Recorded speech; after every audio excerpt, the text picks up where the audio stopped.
Japan to provide Malaysia with patrol ships. It's official, Tunem now a bersih man. Hi, I'm Daniel Bakri and this is Cuppa News.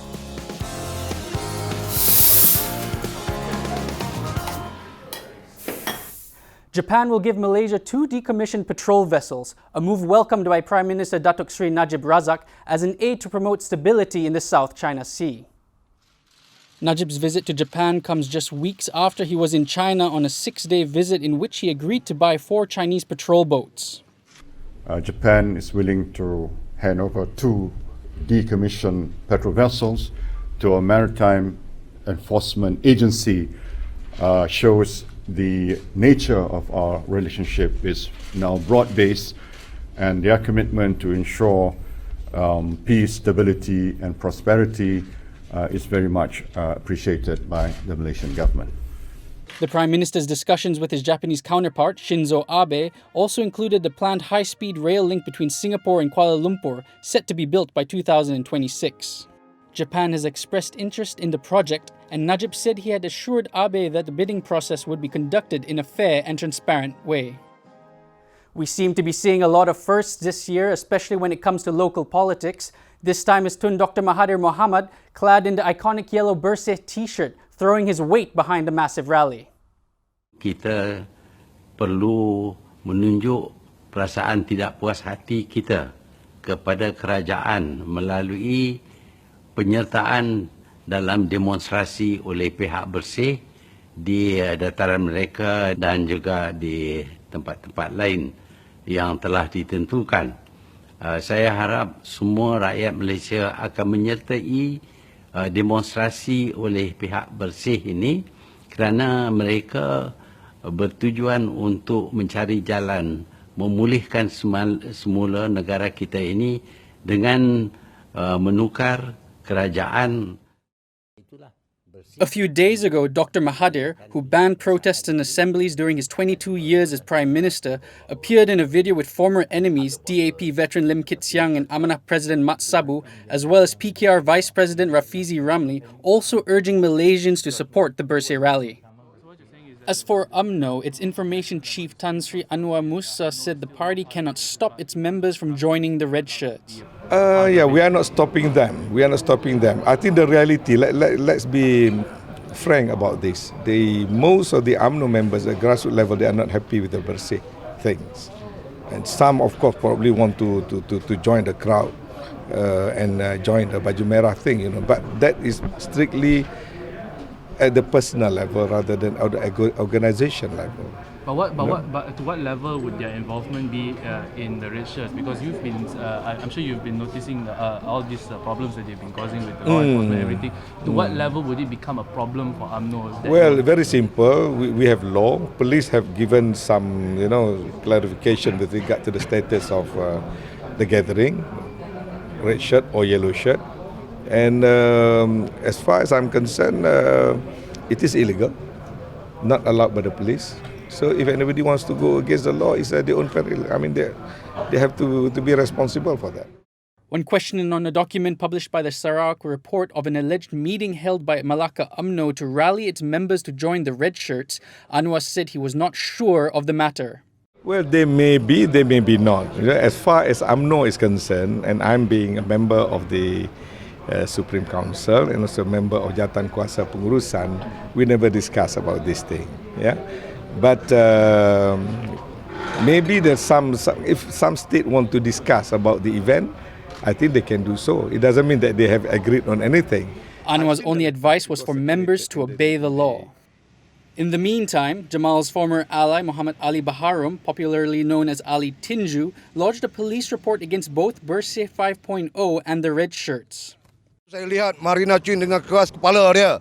Kita lihat dengan Jamal dengan provokasi kasar ganas dia. Kalau dua-dua ni tak ada, tunggulah PRU14.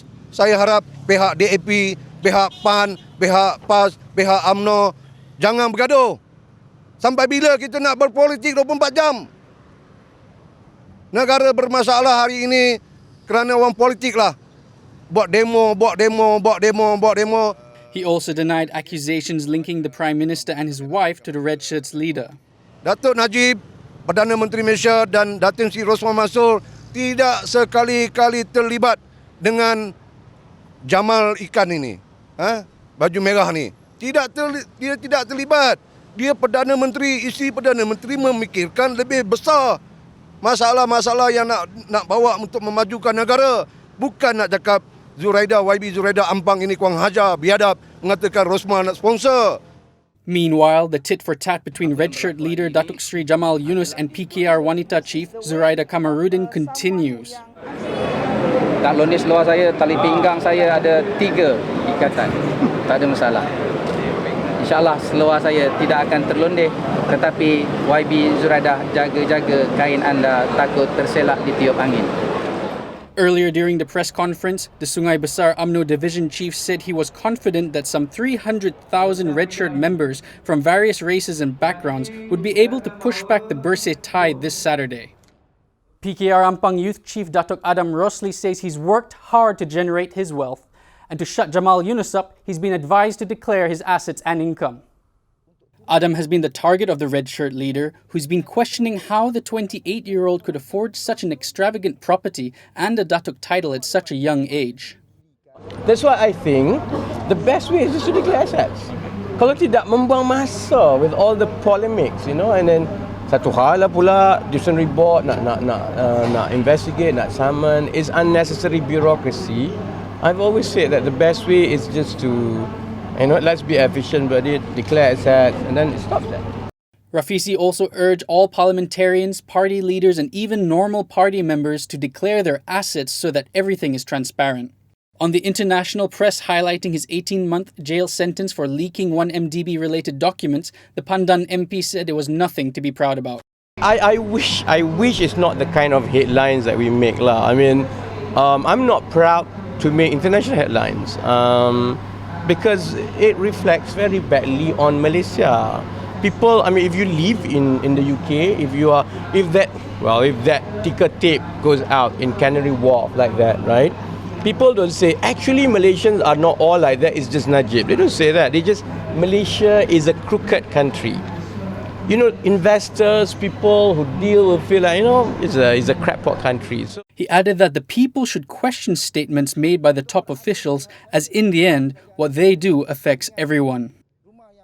Police have questioned former Minister Datuk Oxide Ibrahim over an allegedly seditious tweet he posted last week, accusing the Prime Minister and Attorney General of being crooked.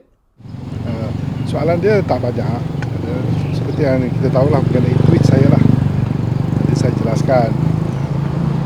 Saya tidak fikir itu satu kesalahan. Maksudnya saya membuat tweet di atas respons kepada keputusan mahkamah yang saya rasa saya tidak setujulah dari kuasa HG dan sebagainya. Jadi saya terangkan sekali lagi lah maksud tweet itu. Itu sajalah. Jadi setakat ini kita tunggulah keputusan siasatan. The tweet was posted last Friday before a hearing of his application for a judicial review of Tan Sri Apandi Ali's decision to close investigations on the 2.6 billion ringgit and SRC International Fund transfers to Datuk Sri Najib Razak's personal accounts. Also making headlines on Wednesday, muddy waters gushed onto kilometre 171 of the Chenor-Maran Road following a heavy downpour, to the alarm of road users. The gushing waters flooded a portion of the road heading towards Kuala Lumpur. The Malaysian Highway Authority later tweeted that despite the incident, the road remained open to traffic and the situation was under control. The presiding judge, prosecution and defence teams in the murder case of Deputy Public Prosecutor Datuk Anthony Kevin Moraes convened at the Hutan Melintang police station to examine the charred vehicle he was believed to be murdered in, and later to the plantation where the vehicle was found. Also present were the 6 accused of murdering him, and Army pathologist Colonel Dr. R. Kunasegaran, who is charged with abetting them. The group also visited a river at kilometre 46 of Jalan Klang Teluk Intan, where a grinder and items belonging to Moraes were apparently discarded.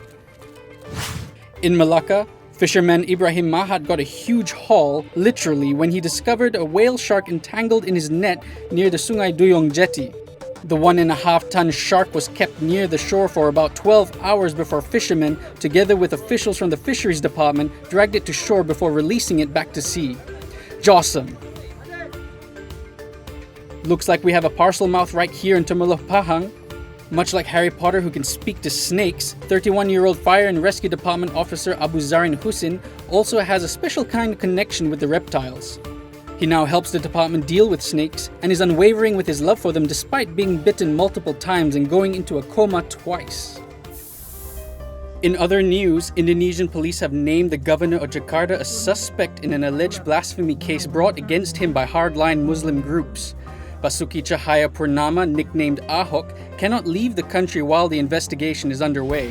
Bagi saya ini di pengadilan bukan memperjuangkan sebuah kasus Ahok saja. Ini untuk menentukan arah NKRI ini mau gimana ke depan. Karena kita yakin setiap orang itu sama di muka hukum. Ya, saya terima kasih kepada kepolisian yang sudah memproses. Tersangka ini bagi saya sesuatu saya akan terima. Kita akan ikuti semua proses hukum dengan baik. Dan saya kira ini satu contoh yang baik untuk demokrasi. The governor could be jailed for up to 5 years if found guilty. The skies of central Myanmar were set ablaze this week with the beginning of the Taunji Fire Balloon Festival, one of the most beautiful and dangerous celebrations in Asia. Brightly colored balloons with hundreds of homemade fireworks woven into their frames were sent soaring into the night sky, showering down cascades of sparks onto crowds. There have been fatal incidents in the past, including 3 people killed in 2014. The reportedly heaviest man in the world is preparing to undergo treatment in Mexico to shed excess weight from his 500-kilo body as doctors fear for his life. Special equipment was needed to move 32-year-old Juan Pedro, who hadn't left his bed for years. Volver a salir, volver a manejar, volver a ir a cantar al templo, me gusta mucho, es lo que me gusta. Pues es en lo que estamos, ahora sí que primero Dios y vamos a salir y Mexican Manuel Uribe was once considered the world's heaviest man, weighing 560 kilos, before he died in 2014 at the age of 48. A Peruvian taxi driver walked into a hospital in Iquitos, Peru, with a knife protruding from his head. Local media reported that 28-year-old Clever Campos was attacked by another man following an argument. The knife was removed following hours of surgery, and doctors said Campos remains in critical condition. Well, let's hope he pulls through. That's your daily serving of the news. Good night.